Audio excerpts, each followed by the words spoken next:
So today we are going to talk about starting your seeds, and I'm going to give you a little backstory to how we've done our gardens in the past and what our plans are for this year, and then I'm going to give you some basic product suggestions just to give you an idea of what you need to start seeds. I'm going to give you one of my big tips, hopefully that'll help you along the way. So without further ado, enjoy the video.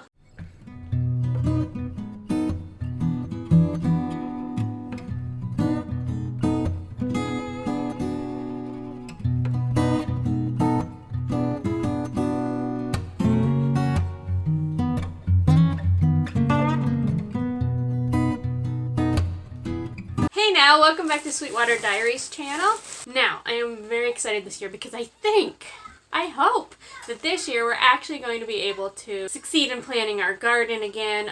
We had this amazing greenhouse we built when we were on at Nate's family's property. And we built it, and we used just materials that were pretty cost effective and loved it. Then we moved over to the property down the road and we had to take it down, and then we never really set it up again because we weren't really sure where we wanted it. And then I got pregnant, and then C-section, and then I had a baby. And just now I'm starting to feel that I have a little more freedom than I've had before because Ollie's actually really being a great helper. I think this year he's going to be able to help me, and I think he'll think it's so cool to see the science of it all, to see like, oh, here's a seed that goes in and then it grows and he can help me take care of it. So I'm really excited that hopefully, if all goes as planned, we're going to be able to do a garden again. So let's talk about some items that really would help you if you want to start seeds.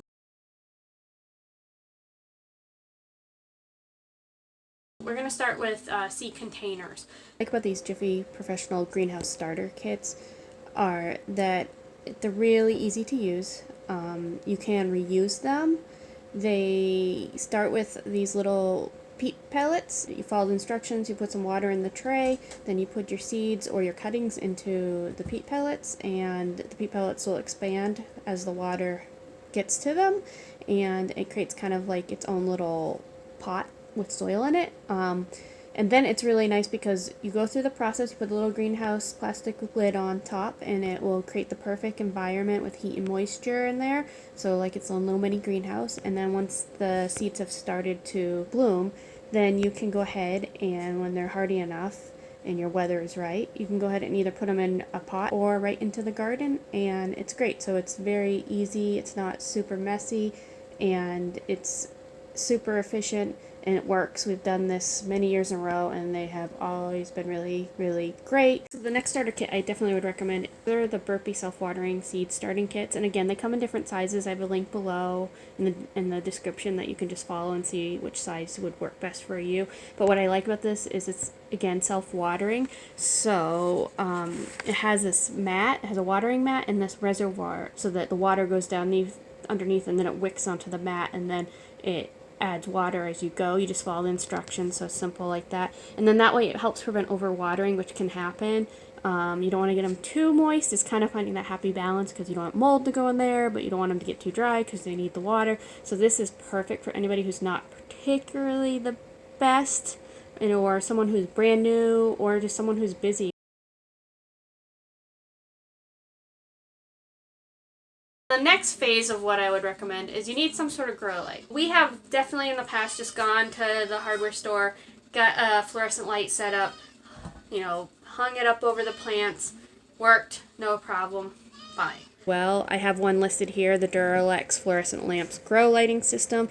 It has 500 lumens and 6500 Kelvin, and it's full spectrum, so that's great. This one's already kind of set up for you, so you can just order it that way. It's got aluminum body, and what's also, it's one of the ones where you can actually, the plug's on the unit itself, so you can actually daisy chain, which means you can connect. If you have multiple lights, you can plug into that light and plug to the other light and plug to the other light and then plug to the outlet. So that way it's nice. So if you are going for a bigger garden or greenhouse or hydroponics or anything like this, you can get multiple lights and not have to have tons of outlets to plug into because they all work with each other. You should have success with those. Now I'm going to mention another grow light that's just for people who are just kind of more beginning or just wanting to do a smaller garden, because I think it's useful to have that. It's just easy to set up. It comes in a package and you just follow instructions. It's not a hard setup at all.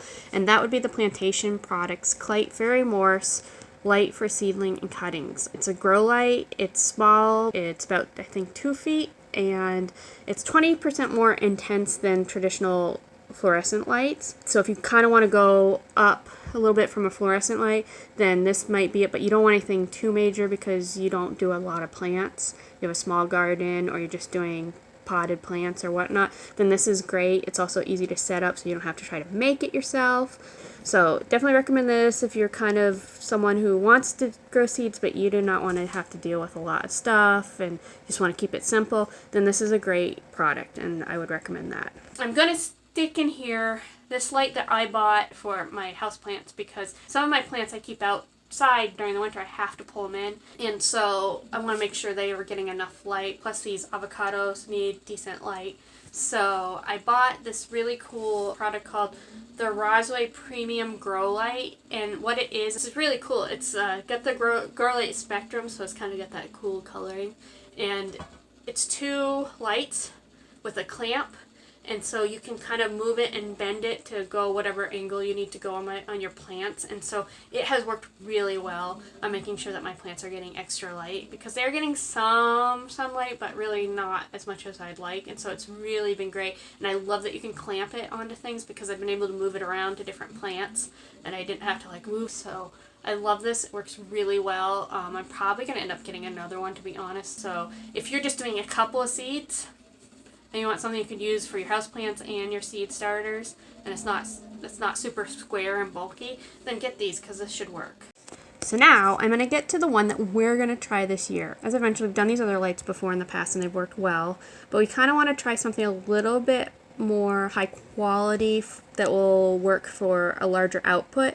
So we did spend a little more money on this. This is one of the more expensive options on the list I'm suggesting today, and even though it's one of the more expensive, it's still on the lower end when you start getting into these style grow lights. Again, we want to eventually get our greenhouse going again, so this is kind of an option for us to start practicing, seeing how well it works. Is it worth investing into more or higher quality ones in the future?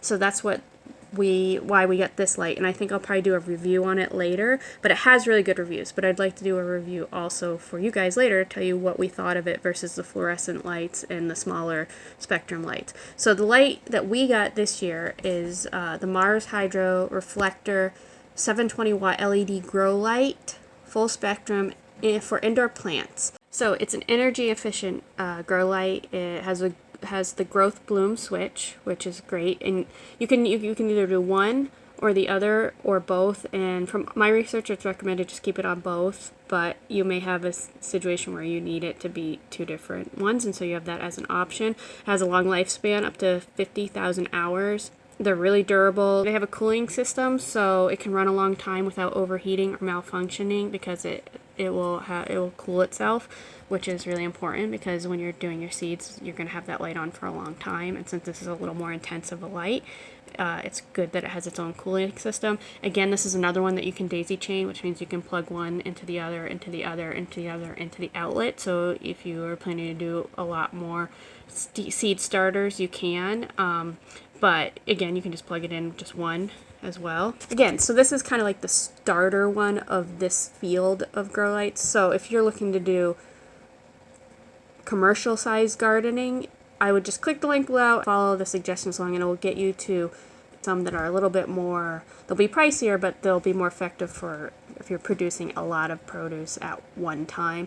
This is, again, for us right now at this point, just our garden. So we just want to see what would work for us and see if this style lighting actually meets the hype. We'll keep you posted on that.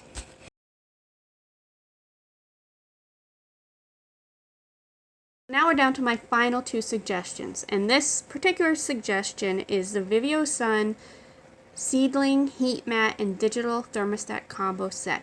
And what this is going to do is help complete that perfect environment that you've already started to set up. You're going to have your seed starter kits that create a little mini greenhouse, have the moisture that you need, and keep the seeds in there and keep them safe. You're going to have your grow light that's giving it the natural lighting that it's seeking for good growth. And then you put the heat mat underneath your grow kit, and it's going to create the perfect temperature for your seeds to thrive there. This particular heat mat will keep your plants about 10 to 20 degrees Fahrenheit above the ambient temperature, the outside temperature, so it just gives it that little boost there. What I like about this particular heat mat is it comes with a thermostat, so it makes it a lot easier. You're taking away the guessing of, ooh, is this the right temperature? The thermostat controller maintains a stable temperature between, I think, 68 to 110, I believe, degrees Fahrenheit, so it kind of gives you some options. This just will help give your plants that extra chance to be successful in the environment you've already created.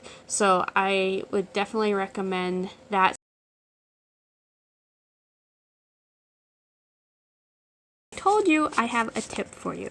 The tip is because it's a mistake I've made in the past, and I'd like to share with you the mistake I've made so that you don't make the same mistake. When I started my seeds, I was all excited to start my seeds, so I started putting them in their little peat pellets, and I get to the end of the tray, and fortunately I was only doing like a couple different types of seeds in that particular tray, but I totally forgot to label it as I went. That can become a problem later on when you are trying to plant your actual garden, because some plants do well together and some plants don't.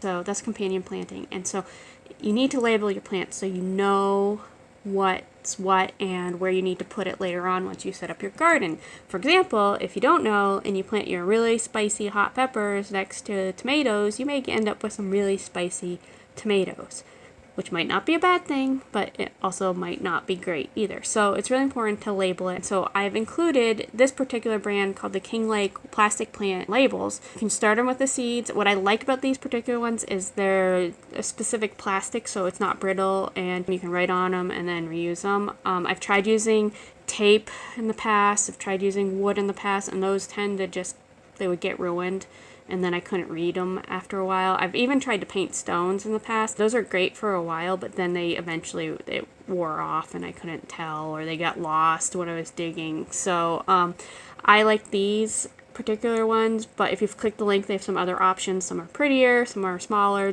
but I definitely recommend, regardless of what label you go for, make sure you label your seeds, because it will help you later on. And what's nice about this particular brand is you can take it from your seed starter kit and then just put it right in with the plant right away, and then you don't need multiples. You just reuse that one in your garden. All these suggestions will help you be successful in starting your seeds. We've had great success in the past, and we're looking forward to another successful year of starting our seeds, and I hope this helps you. I have some other little exciting gardening topics coming up, like how we use topsy-turvies in the past for more than just tomatoes. I'll show you a little bit about my avocado plants, and yeah, so I have a lot of exciting gardening style videos coming your way, so I hope you enjoyed, and we'll see you next time. Take care.